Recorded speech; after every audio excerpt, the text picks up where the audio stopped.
Hello everyone, you are welcomed in your own YouTube channel English का जज्बा. You are with Dinesh sir and in today's video we will discuss about class 10th third poem A Tiger in the Zoo composed by Leslie Norris. इस कविता में Leslie Norris एक बाघ जो पिंजरे में बंद है और एक ऐसा बाघ जो जंगल में रहता है, दोनों के बीच में तुलना करता है. यह कविता हमें चिड़ियाघर से जंगल और जंगल से वापस चिड़ियाघर में ले जाती है. पहले स्टेंजा में कवि हमें बताता है कि एक पिंजरे में कैद जो बाघ होता है वो किस प्रकार फील करता है, किस प्रकार अनुभव करता है. जैसा कि स्टेंजा में दिया गया है, ही स्टोक्स इन हिज विविध स्ट्राइप्स. स्टोक्स का मीनिंग होता है प्यारे बच्चों गौरव से चलना. विविध होता है स्पष्ट, स्ट्राइप्स होता है धारियाँ. The few steps of his cage on pads of velvet quiet. Velvet का मीनिंग होता है प्यारे बच्चों मखमली और क्वाइट होता है बिल्कुल शांत. इन हिज क्वाइट रेज का मीनिंग होता है गुस्सा. अब प्यारे बच्चों ध्यान से समझो. ही स्टोक्स वह चलता है, वह गर्व से चलता है. इन हिज विविध स्ट्राइप्स अपनी स्पष्ट धारियों में. The few steps of his cage अपने पिंजरे में कुछ ही कदम चलता है. On pads of velvet quiet और अपने जो उसके पैड है, पैड का मीनिंग होता है प्यारे बच्चों जो उसके पंजे हैं या उसके कदमदार पैर हैं, उन पर वो मखमली की भांति पूर्ण रूप से चलता है, मखमली पैड से चलता है. इन हिज क्वाइट रेज और वह बिल्कुल स्पष्ट रूप से शांत गुस्से में है. शांत गुस्से का मीनिंग होता है प्यारे बच्चों वह गुस्से में है लेकिन वह कुछ भी नहीं कर सकता, इसलिए वह शांत गुस्से में है. सेकंड स्टेंजा में पोएट हमें फॉरेस्ट की सैर करवाता है, यानी कि पोएम जो है वो जंगल की तरफ जाती है और हमें बताती है कि किस प्रकार एक प्राकृतिक रूप में जंगल में एक जो टाइगर है वो किस प्रकार कार्य उसे करना चाहिए. He should be lurking in shadow sliding through long grass near the water hole where plump deer पास.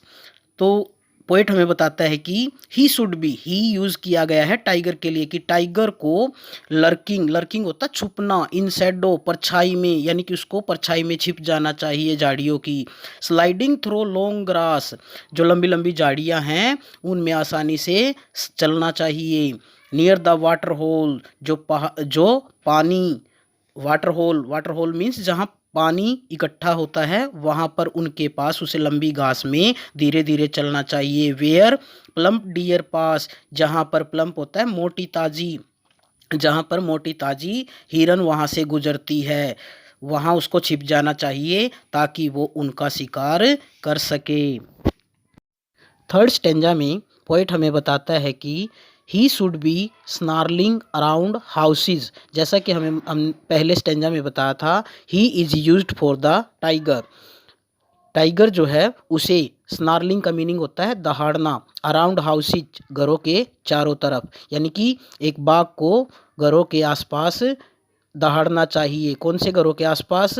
जो एट द जंगल्स एज जो जंगल के किनारों पर है या जंगल के आसपास है, जब फॉरेस्ट के आसपास है. Baring his white fangs his claws terrorizing the village.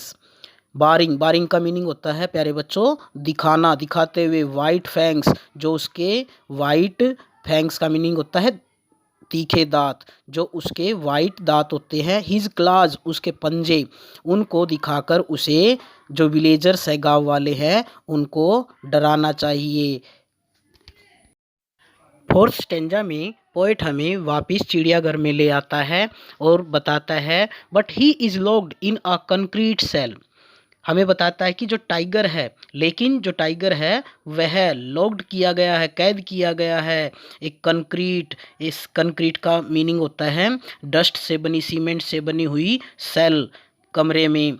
His strength और उसकी ताकत इज़ बिहाइंड बार्स होती है सलाखों के पीछे है, यानी कि उसको एक कमरे में बंद किया गया है और उसकी ताकत सलाखों के पीछे है.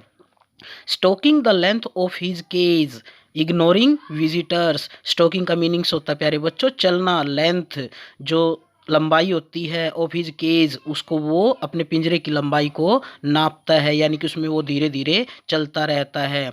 इग्नोरिंग विजिटर्स, और उसको देखने के लिए जो विजिटर्स आते हैं, जो यात्री आते हैं, वह उनको इग्नोर करता है, मीन्स वह उनकी तरफ कोई ध्यान नहीं देता। He hears the last voice at night, the patrolling cars and stars with his brilliant eyes at the brilliant stars.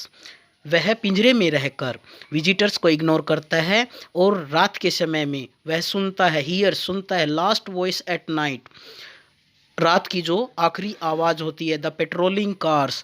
Patrolling cars का मीनिंग होता है प्यारे बच्चों, पुलिस की गश्त लगाने वाली जो गाड़ियाँ होती हैं उनकी आवाज़ वो सुनता है। एंड स्टेयर्स, और घूरता है, देखता रहता है, विद हिज ब्रिलियंट, ब्रिलियंट का मीनिंग होता है चमकदार, आइज जो चमकीली आंखें होती हैं उसकी, उनसे वह घूरता रहता है। एट द ब्रिलियंट स्टार्स, और ब्रिलियंट चमकदार स्टार्स सितारों की तरफ देखता रहता है, इसके अलावा वह कुछ भी नहीं कर सकता। तो प्यारे बच्चों, ये थी आपकी poem a tiger in the zoo, जो बहुत ही सुंदर पोएम है, जिसमें लेस्ली नॉरिस ने एक tiger in the zoo and A tiger in the forest के बीच की तुलना की है। अब जो आपके स्क्रीन पर शॉर्ट आंसर टाइप क्वेश्चन दिखाई दे रहे हैं, आपको वो लर्न करने हैं, एंड मल्टीपल चॉइस क्वेश्चन आपको लर्न करने हैं। तो उम्मीद है प्यारे बच्चों आपको ये पोएम अच्छे से समझ में आ गई होगी। यदि कुछ समझ में ना आए तो हमें कमेंट बॉक्स में भी आप पूछ सकते हैं, और ज़्यादा से ज़्यादा इस वीडियो को लाइक करें एंड हमारे चैनल इंग्लिश का जज्बा को सब्सक्राइब करें, ताकि भविष्य में आपको आने वाली वीडियो से रिलेटेड सभी नोटिफिकेशन मिलते रहें। Have a nice good day, thank you very much. जय हिंद, जय भारत।